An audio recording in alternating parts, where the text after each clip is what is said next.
है तब क्या होता है। अक्सर जब हम डॉक्टर के पास जाते हैं तो वो हमें कहता है कि ब्लड टेस्ट करवाइए या यूरिन टेस्ट करवाइए ताकि हमें आपकी बीमारी के बारे में पता चले। तो आइए अब एक ऐसे इंसान के साथ बातचीत करते हैं जो इसी किस्म की लेबोरेटरी चलाते हैं जहां पर ब्लड और यूरिन की टेस्टिंग होती है, जिसे हम पैथोलॉजी लैब कहते हैं। हमारे साथ डॉक्टर अनिल पिचड़ मौजूद हैं। बताइए डॉक्टर पिचड़, एक लेबोरेटरी चलाने का अनुभव आपका क्या रहा है? जब सेंटर खोला 2 महीने चले गए, 3 महीने चले गए, कोई पेशेंट नहीं आता था। अभी तो बाद में समझता है कि आप खोलने से कुछ नहीं होता है, आपको जाके सबको मिलना पड़ता है। सबको मतलब किसको? सब डॉक्टर्स को। पेशेंट्स तो वहीं से आने वाले हैं, तो वो सामने से पूछता है कि आप मेरे लिए क्या कर सकते हो करके। ऐसा होता है। हाँ, तो मतलब आपसे वो एक्चुअली कमीशन मांगते हैं। कमीशन मांगते। तो कितना परसेंटेज वो मांगते हैं? 40-50%। 40 से 50? यस। दोबारा मुझे बोली, मुझे यकीन नहीं। 40 से 50% जितना आपका कॉस्ट होता है उसका। कुछ नहीं करने का? कुछ नहीं करने का, वो लिख के देते हैं ना। वही तो सब कुछ है। लिख के देते हैं उसका। हाँ, तो गरीबों पे कितना असर होता है इसका? 50% तो रेट ही चल रहा है, तो 50% आप पकड़ लीजिए।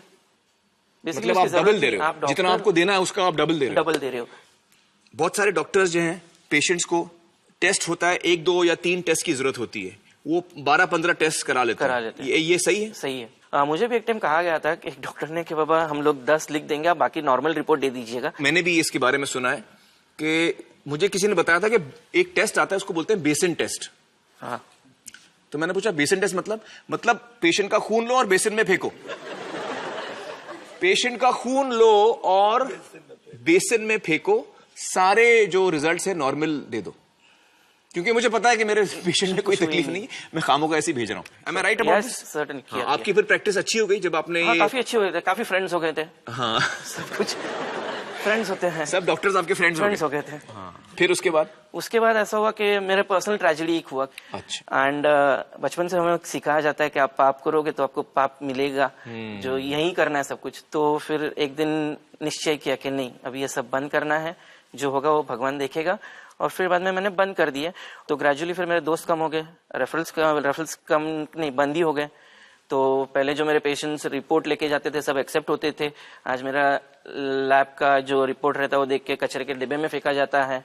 तो वैसे होता था। फिर बाद में पेशेंट्स आके काफी झगड़ा भी करते थे। हम लोग उसको यही समझाते थे कि मेरी मशीनरी वही है, मेरे रिएजेंट्स वही है, मेरे टेक्नीशियंस वही है, मेरे पैथोलॉजिस्ट वही है, नथिंग हैज चेंज। सिर्फ एक ही चीज बदली है कि जो मैं पहले 100-150 रुपए लेता था तो मैंने आज 50 रुपए में मैं सीबीसी करता हूँ, क्योंकि आपको किसी को देना नहीं है, कमीशन देना नहीं है, तो वो डायरेक्ट फायदा पेशेंट्स को जा रहा है। बाद में माउथ टू माउथ पब्लिसिटी हो जाती है। मैंने काफी बोर्ड भी बाहर डिस्प्ले किया है।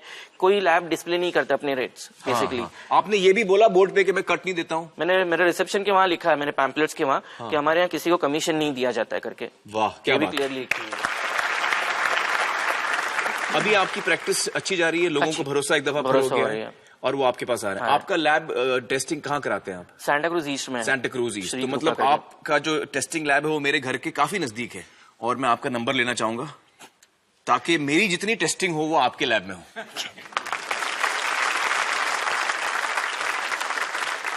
दोस्तों, हमारे सामने ये बात आई है कि कट प्रैक्टिसेस यानी कमीशन का लेना और देना न सिर्फ टेस्टिंग और लेबोरेटरीज के साथ कई बार होता है, बल्कि एक डॉक्टर जब दूसरे डॉक्टर के पास मरीज को भेजता है, रेफर करता है, तब भी बहुत सारे डॉक्टर्स कमीशन या कट्स लेते हैं। दोस्तों, इस वक्त हम जुड़ेंगे 3G लिंक के जरिए डॉक्टर अमोल पंडित से, जो हमें इसके बारे में बताएंगे। डॉक्टर अमोल पंडित वेल्स, इंग्लैंड में प्रैक्टिस करते हैं और एक खास किस्म की कैंसर सर्जरी के लिए ट्रेंड हैं, जो बहुत कम डॉक्टर्स कर पाते हैं। Hi doctor Amol, how are you? Very well, thank you. How are you doing? Thank you so much for joining us. मुझे बताइए कि आपने अपनी पढ़ाई विदेश में की, उसके बाद आपने हिंदुस्तान आने का फैसला किया, तो यहां आकर आपका अनुभव क्या रहा? वहां आने के बाद पहले कुछ ही दिनों में बहुत निराशा हुई। जब मैं अपने कलीग से मिलने गया, जो मेरे साथ पढ़ने वाले डॉक्टर थे, उनको जब मैंने कहा मैं आया हूँ और मैं इस तरह की सर्जरी यहाँ पे करना चाहता हूँ और अगर आपके पास पेशेंट हो तो प्लीज रेफर करिए, तो उन्होंने कहा कि हम तब तक नहीं रेफर कर पाएंगे जब तक आप हमें जो आप फीस चार्ज करोगे उसका परसेंटेज नहीं दोगे। तो कितना परसेंटेज मांगते थे आपसे ये डॉक्टर्स? 30 से 50% तक मांगते थे। तो ये तो बहुत शॉकिंग बात है जी। अच्छा, और बड़े अस्पतालों में आपका क्या अनुभव रहा? बड़े हॉस्पिटल में उनकी एक ही ऑब्जेक्टिव थी कि पेशेंट को आप इस तरह से उसकी डिजीज के बारे में बताएं कि वो इतना डर जाए कि वो सोच ना पाए और उनका सोच बदल जाए। उसके पहले आप उनको ऑपरेट करें ताकि जो रेवेन्यू है वो जल्दी से जल्दी मिल जाए। तो आपने ये बड़े अस्पतालों की डिमांड्स पूरी की और जो डॉक्टर्स आपसे कट मांग रहे थे उनको आपने परसेंटेज दिया? नहीं दिया, इसलिए तो वापस आना पड़ा।